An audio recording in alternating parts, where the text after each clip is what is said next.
Today's podcast is brought to you by Audible. Get a free audiobook download and 30-day free trial at audibletrial.com/new music industry. Over 180,000 titles to choose from for your iPhone, Android, Kindle, or MP3 player.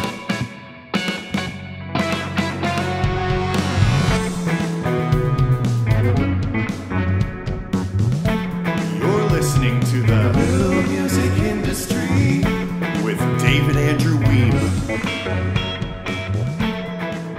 Today I'm chatting with founder and CEO of Soundwhale, Ameen Abdulla. How are you today, Ameen?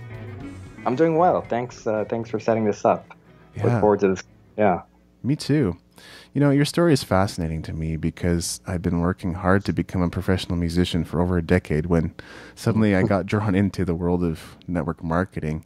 I didn't stay in network marketing, but I caught the entrepreneurship bug and have been passionate about it ever since. You also followed an unlikely path in the sense that you grew up playing sweaty clubs and punk bands, but then you turned around and got a business degree with a focus in computer technology, and then you moved into audio engineering. We'd love for you to talk about how that transition happened. Well, my mother and father are from India, so rather than going into medicine, we compromised on business. I see. So that, but you know, like in reality, I think it was a good move just to actually make something serious of it. If you're gonna follow your passion and actually do something with it, I think it's good to have like a full knowledge of the industry and business. And I think it also allows you to kind of see where things are going. And if you want to do something seriously and professionally and actually make money at it, like combine your passion with your job, I think it's important to get a little bit more of a well-rounded, case. And I'm sure you went through the same thing, just kind of getting the whole overview of combining music with business and seeing the trend of where it's going to go and stuff. So for me, like it was a little bit like I'm getting this degree in business, but as soon as I'm done, I'm going to go to audio school, right? That's what I'm thinking the whole time because that's what I wanted to do. And then I worked because I got a business degree with a focus in computer information systems. So in which I didn't pay attention in my classes at all. So after I graduated, the economy was pretty bad. I'm like, what am I going to do? So I ended up actually getting a job working. It was actually with AmeriCorps. It was like a volunteer job. And that was actually working with small businesses and helping them with their IT needs, doing like web pages and like Excel spreadsheets, just doing databases for them. And kind of like, I kind of enjoyed it. So at that point, I branched off and worked with one of the clients that came to the workshop for the volunteer stuff. And this lady, she was running this clothing factory in the south side of Chicago. And she made coveralls and for the Navy in the military. So she would get being African-American and a female, she would get all kinds of grants from the government. So she was really busy. Or not, I don't want to say she was busy, but she was getting a lot of work, but didn't have a way to automate her productions. So I ended up working in her factory for a couple of years and got kind of good at coding and making all these automated systems and things like that. It was really an interesting job. And finally, she stopped, paying me. So I left, but ended up going to audio school. But I had this kind of way to, I really liked coding and I liked the logic behind it. And that's kind of what, brought this, full circle back. But I'll just tell you, after that experience, I moved to Minneapolis and went to audio school. And I'm thinking, okay, what do I like? What do I really like? I like electronic music and I like post-production. Essentially, they're kind of the same thing. You have to be really good at editing, really good at frequencies, shaping sounds and things like that. So I thought, okay, this is one avenue that I could take going into post where I can actually justify buying all this gear and playing electronic music. And a lot of musicians do the same thing. They'll get a job in post just so they can support their habit, because it's really tough to to make it in music unless you're touring all the time. And I mean, I think that's more of an example now than even back then, where people were still somewhat getting some money from record sales. But so after a while, I mean, I worked in post for, gosh, like 16, 17 years now. And I loved the challenge behind it and the tight deadlines and multitasking, servicing clients. Like, that was all super challenging for me, and I liked it. Still, sound design is like, it's a true art, and I think only a very few amount of people do it really, really well. You know, you can just kind of wing it, throw some sound effects things, shape them in EQ and stuff, but it's truly an art. So that kind of kept me interested in getting better at that. And then, you know, in the evenings I would like play my synthesizer and record bands and make records and stuff like that. So everything was great, right? Everything's working good. I have a good job. I can make music. But after a while, it was just kind of getting to a point where, okay, I want to do this with other people. I have so many people all over the world that I want to collaborate with. In fact, even from a work standpoint, like, we have a lot of clients all over the place. We're in Minneapolis, or I was in Minneapolis, and I have clients on either coast, like New York and LA. And as much as they wanted to work with me, it's much more comfortable to go into a local studio in the same room and get your mix right in front of you and tell somebody to stop when it's bad, turn this up, turn this down. Like, people are used to that, and they don't want to be able to compromise, you know, even like a couple of seconds of lag to where you can hear them saying, turn this up, turn this down. That gets really frustrating. So between trying to find some kind of solution that works in the studio and, you know, losing business, I just said, I'm going to do this myself. Because I've had this idea for a while, like maybe 2010 or 11, but the tech just wasn't there. I mean, the connection speeds were still slow. There was still a lot of interference with Wi-Fi. And I mean, the Wi-Fi definitely wasn't there at that point. So I decided to revisit that couple of years ago, like 2015. And then I got introduced to a person in New York from a friend of mine and a client, like, who was a consultant for me as well. It's kind of a weird relationship, but he was in media tech, and I was doing like recording voiceovers and things like that for him. And he's like, hey man, I think we can find somebody to code this project for you.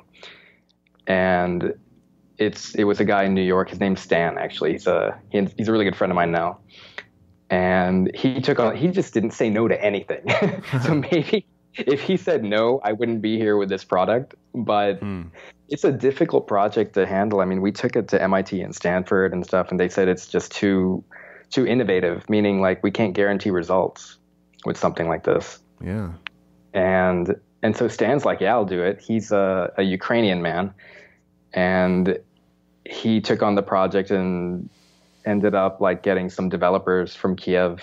And then I ended up working with them directly after, you know, with a project like this. I mean, you have to understand, like, it's, and the hardest thing I learned is that you can't assume people know what's in your head, especially if you're coming from such a niche workflow, like with music production or post-production.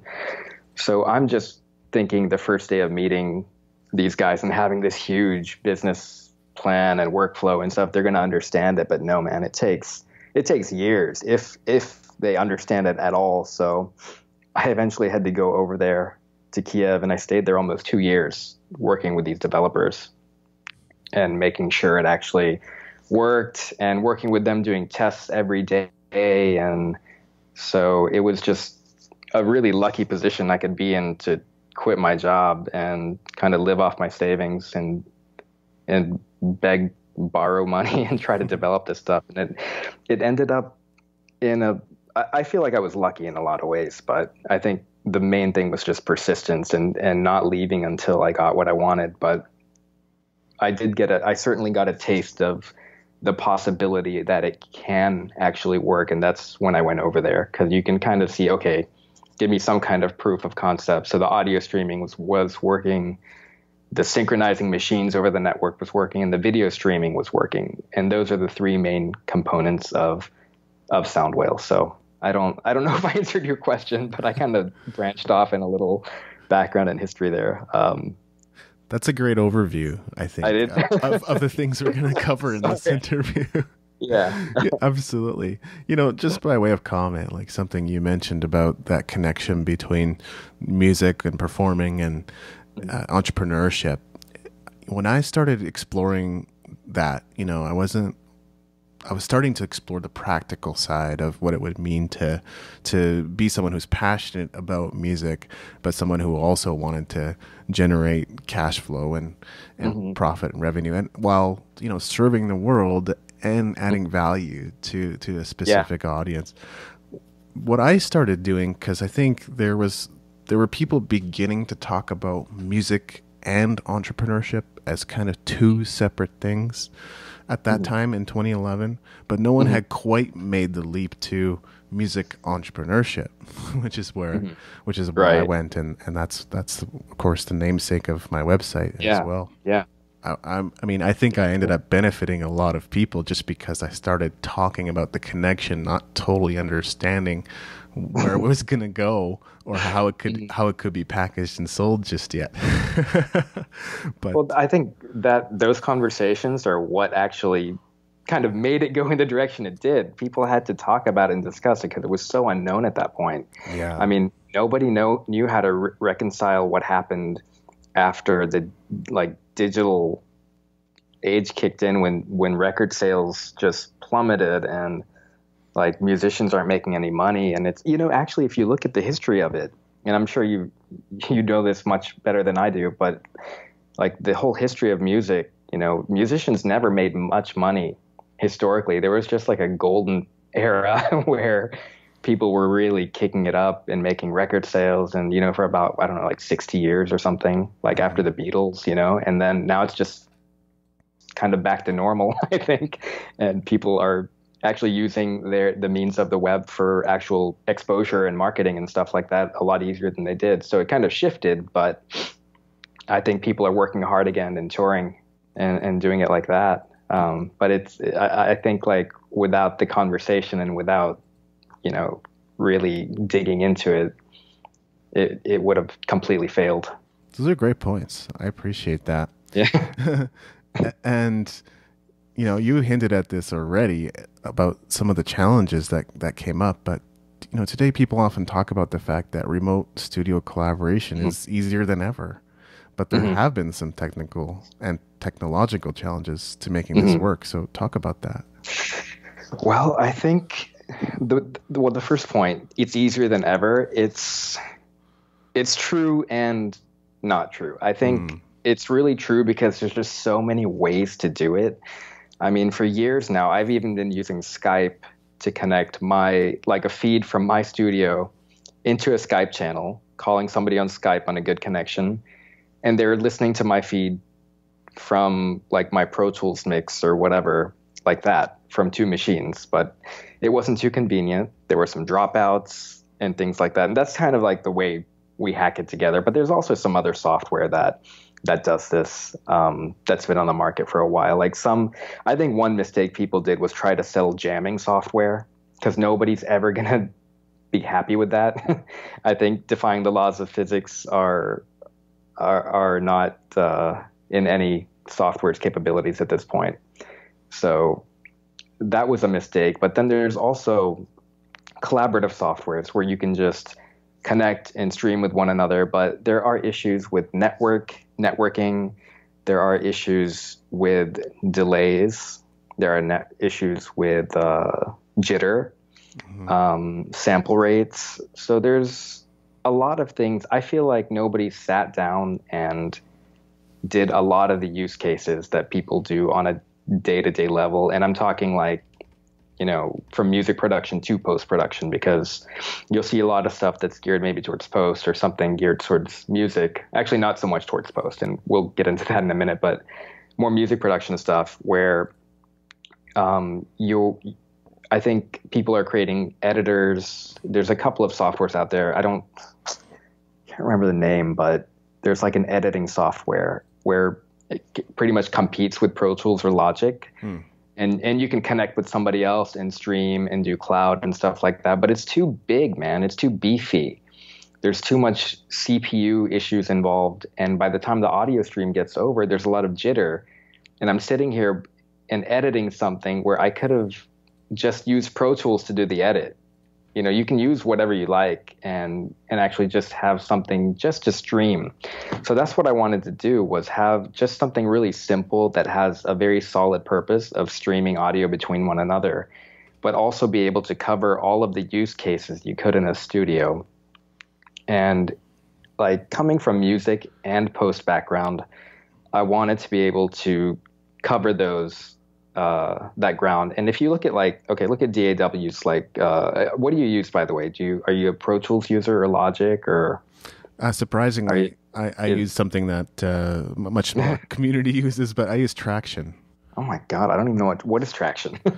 It was originally developed by Mackie, so it was bundled with some of their hardware, and then in time it became its own thing. But what I like about it is just the workflow. I just find it so fast and easy to use, whereas some of these other DAWs are so clunky and difficult to learn. It takes time. Absolutely.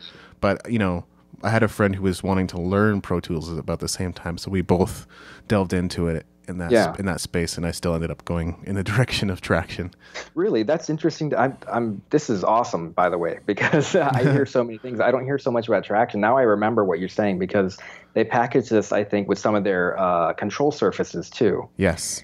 Back in the day, and I used to have one of them, like the Mackie HUI protocol. That automated fader board or whatever, with the scrub wheel. I think this came with that. But I never used the software because I was using Pro Tools. But that's really good to hear that you're still on it. And do they update it? Do you know, or is it like a? They do. They're up to Traction 7 now. So I think Mackie kind of dropped off around Traction 3, and then nothing happened for quite a while. And then for a while it was like, new version every year. Yeah. Awesome. Yeah. But I mean, that's my point exactly. Like, everyone's going to have their own taste to what they like. And if I were to develop something that competed with their workflow, for example, if I made a DAW with all this editing and plugins and all, maybe a conflicting slightly workflow, people wouldn't like it. You can't really mess with somebody's workflow, especially when they're doing something creative. And I think that's really important to keep that kind of a thing. So what I wanted to do was build somewhat of a bridge and have users use what they like and what they're used to, and then connect it like a bridge through Soundwhale, stream it to the other side. So you could essentially be using, and a lot of people use like this, like Traction or Pro Tools or whatever you use, and just have Soundwhale in the background streaming your stuff while you're still in your interface. So that was what was really appealing to myself, even because I'm pretty even if I have a different mouse, I will seem extremely slow with Pro Tools. Like, I won't know where I'm going. So I actually bring my own mouse to studios that I freelance, and people get so much shit for that. They're like, "Oh, you use the Mighty Mouse? That's outdated. Use the trackball." I'm like, "No, man. I like my Mighty Mouse." So it's really funny if I'm picking up a gig freelancing somewhere that I pulled this mouse out of my pocket. But in that way, it has sense. Like, you're used to your own workflow, and you don't want to dissect that or take it apart and learn something else, especially when you want to pick something up and you're feeling creative in that moment. So the way it works is, like, in Traction, you can choose an audio interface in Traction, right? You can select whatever you're using. Absolutely, I'm assuming. Yeah. So, and is it Soundwhale's only for Mac? Are you a Mac user? I use both Mac and PC, so I might be a little bit unusual that way. No, that's awesome. So in your in Traction, you would choose like Soundwhale for your audio interface, and then in Soundwhale itself, Traction's going to pop up in your sources, and then you can choose what source you want to send to the other person, and then call them, and then that's it. Wow. So it's pretty intuitive, pretty simple in that way. It looks like I wish I could have I got so busy. I was thinking of sending it to you, and just so you can mess around with it. I didn't even know you were a musician until like an hour ago. So I know it happens like that these days, right? I think it used to be that, you would spend weeks or days poring over an interview on either side, right? You research the other person and go, what else can I learn about them? Oh man. And then I know. these days it's just like, oh yeah, I looked on my computer half an hour before or whatever. Totally. I know. I'm sorry, man. I feel bad now because no, it's like, not at all. And even for doing it for podcasts, like we talked earlier, you can actually just call somebody in that way. If you have an external mic, you would choose it as your source. You could do it inside. But the thing is, like, you see the person. If you want, you can use the talkback. You can type message, kind of like Skype, I guess. Mm-hmm. And then additionally, you can record the signal that you have and then the signal that's coming in as well, and just do it as a stereo track. And when you import it into, I guess, Traction, you can see the split and just split it off. And if you want to EQ it or whatever, you can do it like that too. But sounds very simple to use. That's awesome. Mm-hmm. Yeah, really would have been cool to experiment, but yeah, perhaps another time. And you know, to your point too, like I've done my fair share of Skype interviews that unfortunately went sideways.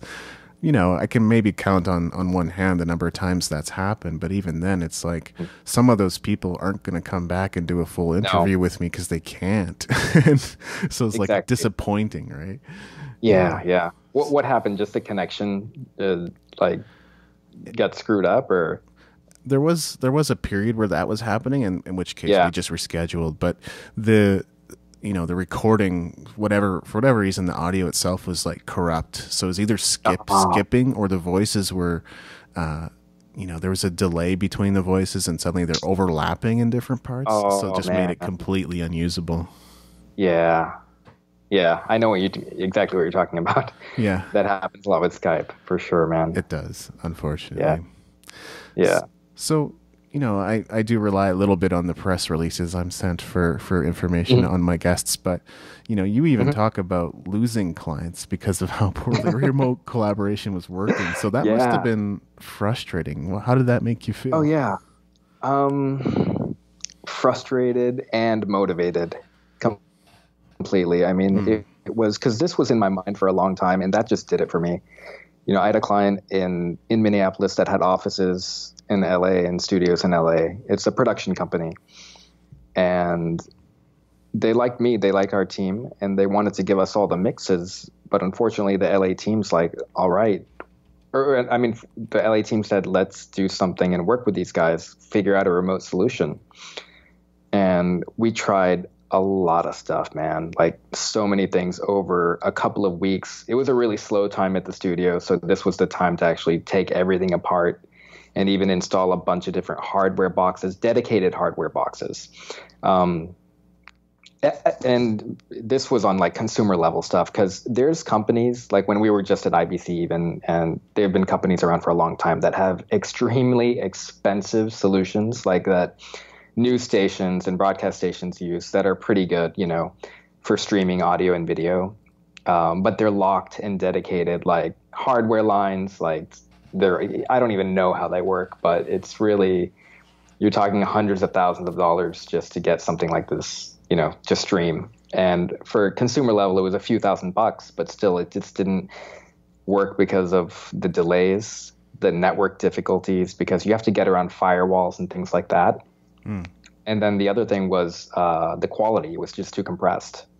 And that kind of compression, it just didn't, there was really no point in having a mix when a lot of those high frequencies are compressed like that. It just didn't, we're an audio studio. We shouldn't have to compromise the sound, even if somebody's not listening in the best environment. It's something they need to hear on headphones, or a lot of our production companies even have a decent room just for monitoring inside of their studio, like where they in their edit suites and stuff, and it just didn't work too well.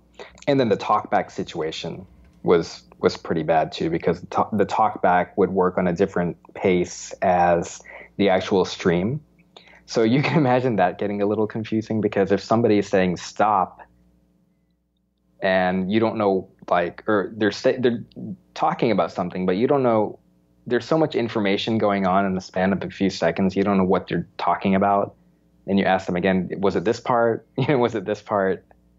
Like stuff like that. So it was just not an easy way to find a solution, and so I think within a few months I decided, and I think I had already started developing Soundwhale at this point, just on a smaller scale, and then I decided to kick it up a notch when this happened. So I left my job within, I think, 6 months, and maybe thought I could take 3 months off to see what would happen, and then like a month later I just put in my leave, because I knew I needed to spend some time there and figure this out, because this is not an easy solution, and I think it's a combination of technology and also practicality, like what's actually important in a session and what you have to focus on, and then the actual workflow of a session too. Okay, I've recorded these takes. Now how do I organize them, right? I'm recording like literally hundreds of takes of this voiceover. What do I do if I don't have Pro Tools? If I'm like an ad agency or production company, how do I manage these takes? So that's something that we offer as well. Like if you're not a Pro Tools user, you don't have much audio knowledge, you can actually record voiceovers directly, because a very high percentage of voiceover talent have pretty decent setups in their place. They just can't invite clients to them. So that kind of bridges that gap of, okay, let the client directly work with that person from Soundwhale, something like that. So it took a while to document and just go through everything, but everything was already in my head. It's just getting it out and getting it to the developers took a little while, but yeah. So I don't know if I answered your question again. I branch off, so please hone me in if I tend to do that. No, that's great. And I mean, some of those frustrations are basically what led to the development of Soundwhale. And, it was kind of like a scratching your own itch kind of thing, but I'm sure you saw that it was going to prove useful for a lot of different people, which I imagine is why you created it. I guess a couple of things that I found interesting. This was sort of not entirely clear in the press release, but it seemed to indicate that you're not using the cloud. No. Interesting. Why is that?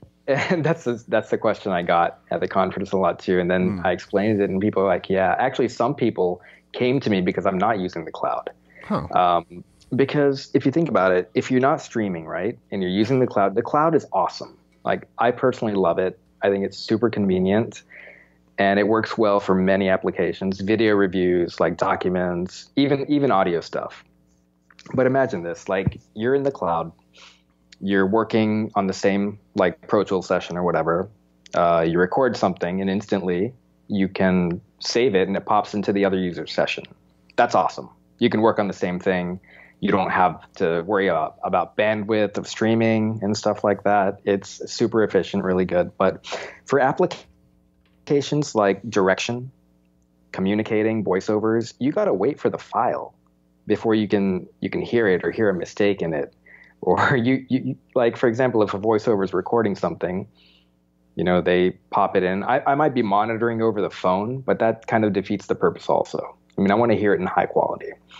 So once they hit save, it pops into your session, and I have to wait for them to do their sentence. I want them to stop in the moment and capture that like feeling, because humans will always work on muscle memory. So if you're working with a voiceover artist and they're kind of in this groove, right? After you give them a bunch of direction, you have to tell them stop at the right moment and be able to, capture that instead of wait for a file, essentially. So that was the reasoning behind that.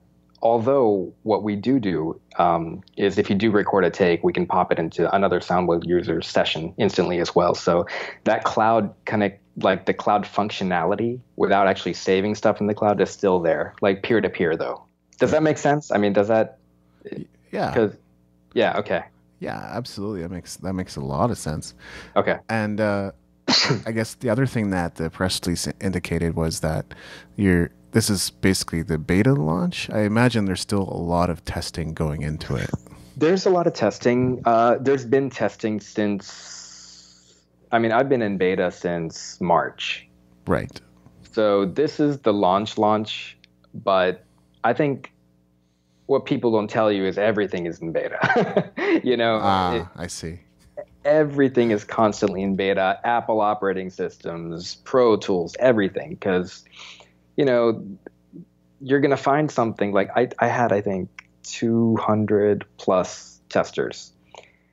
And, all those issues were addressed. Some were not going to address just because it wasn't going in the direction we wanted to go. But we went through and, kind of got through everything and went over it with a comb and just fixed everything. But I think there's going to be even more cases where, okay, what I worry about is you press a combination of these 6 buttons and something crazy is going to happen, like stuff like that. It's just, you just got to wait for it and see what happens. But as far as our use cases, I mean, we can easily have a mix remotely without any crashes. So, I mean, you have to cut it off at some point. But I think, to your point, like, I think every software is really in beta. Yeah. To a certain point, Yeah. Makes perfect sense. Nothing is like 100% stable. Yeah, exactly. Yeah. Okay. What's the greatest challenge you've overcome as an entrepreneur? Yeah, this is a crazy question because it's like, first of all, you're like, am I an entrepreneur? How did I get into this situation? But I guess over like the last couple of years, I took it upon myself to kind of go down this road. And for me, the challenge is not, I mean, okay, the tech was certainly challenging. Working with the developers and getting what I wanted was certainly challenging, but it's really, being able to solve a need, and that need usually comes from us first. Usually we have this idea because it pertains to us, right? Mm-hmm. But being able to solve something that pertains to a lot of people was not easy because there's so many use cases and so many things. People want to see so many different things. And still, like, that's ongoing. I don't think that challenge has yet overcome. That's why it's still fresh in my mind, because each time you go to a conference too, it's like, okay, we have this need and we want to use this for like live news stations and things like that. And it's like, well, there's different applications for that. You should get hardware boxes that are dedicated, like do the really expensive solution because you don't want to risk something, right? Mm-hmm. So being able to solve like a real world need and still, I don't know, it's a really good question. That's why I'm like thinking out loud as we're talking. But I think being able to have a practical solution to a need still applying after you've gone through all this tech and all this development, like your original idea, is it still intact? And a lot of times, like the idea, from what I hear and what I understand talking to other entrepreneurs in tech, like it changes quite a bit from their original idea to where they started, and mine hasn't changed at all. So that was something I had to really fight for and stay, because there were so many opportunities to compromise and release early, but the development took a really long time. And having that patience to sit there in Ukraine was something, I think. Yeah. Like being able to make sure that it's exactly how you want it. And what would you say is the biggest victory you've experienced as an entrepreneur? I mean, probably surviving Ukraine. Like getting out of there, and that was really tough on me. I mean, because it's at a point where the project manager is telling you this will be done next month, but that's not true because you're working with them directly. So it was just kind of a mess of a situation, and actually staying there long enough and coming out. It's all related, I think. That was the biggest victory for me, like actually completing what I set out to do. It wasn't too easy for me, and it was just a little, I mean, I sacrificed a lot of,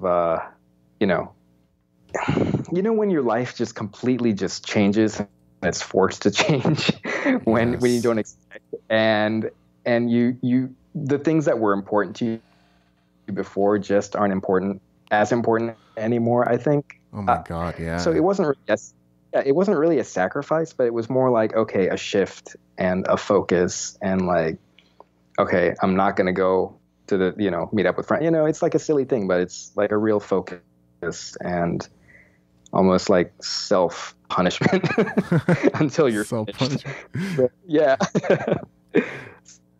So, and I didn't have my instruments with me. I didn't have my synths or my guitars or anything like that. So that was really tough, because usually after a long day, like I'll just start writing music or composing something, or like working on something creative, just to take myself out of it. And not having that was kind of something, kind of strange for that amount of time.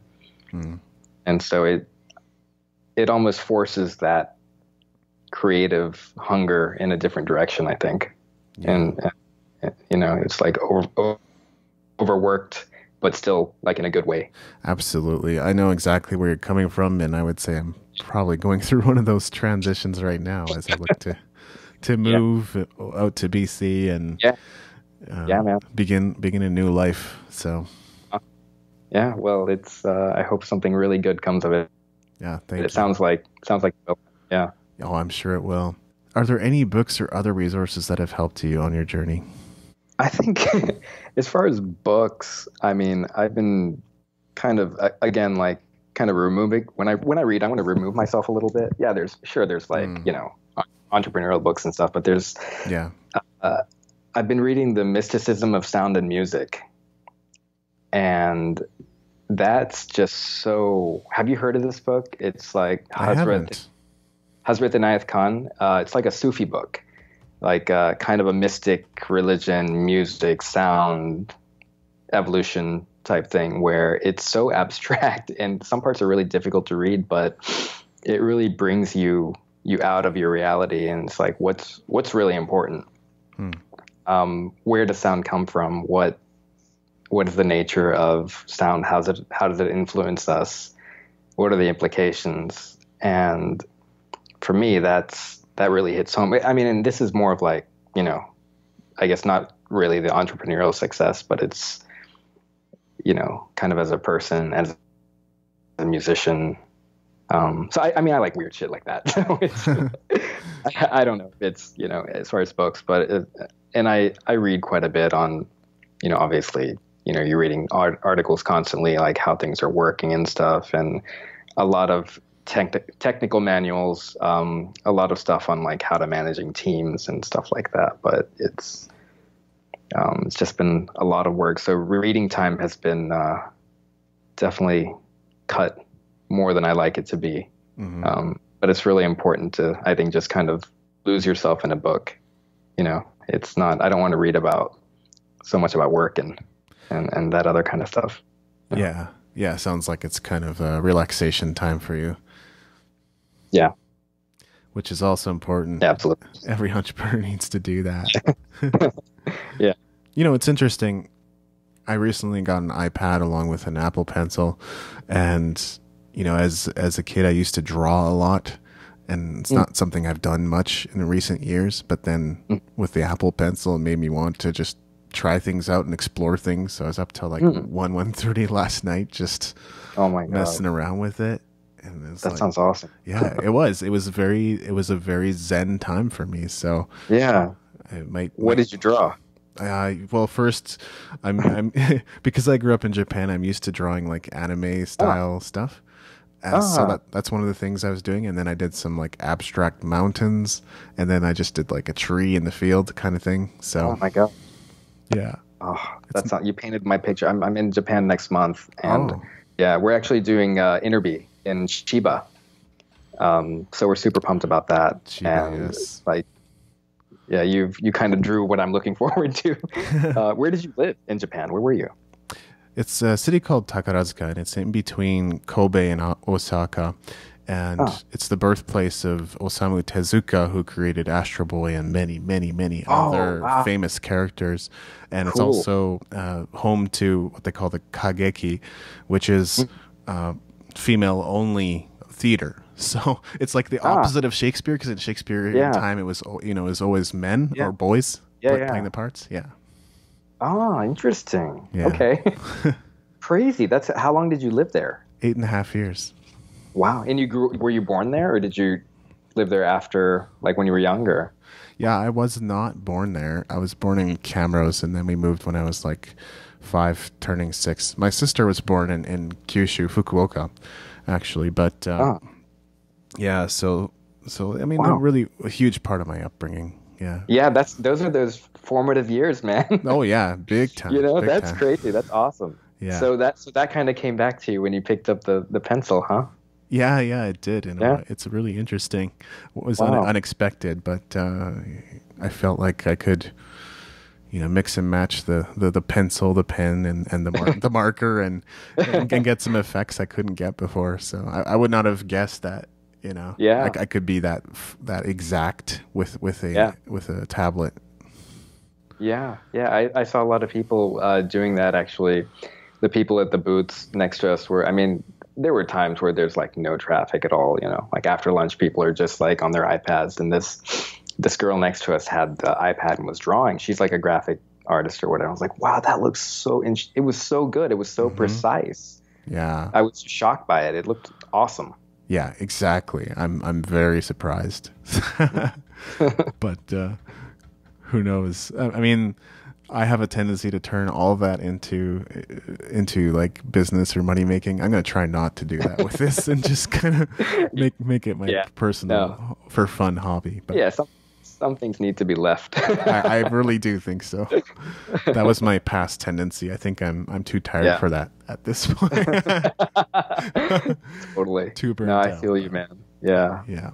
This has been a great conversation. Thanks so much for your time and generosity. I mean, is there anything else I should have asked? No, you covered it pretty much, man. I mean, I think I probably told you more than what you asked, but it was definitely a fun conversation for me too. So thank you for that. It was, and I'm glad it was enjoyable. I'm currently working on something for you called the Music Entrepreneur Code. There will be more details to follow, but for now, you can go to musicentrepreneurhq.com/code to learn more and to get on the waiting list. That's musicentrepreneurhq.com/code.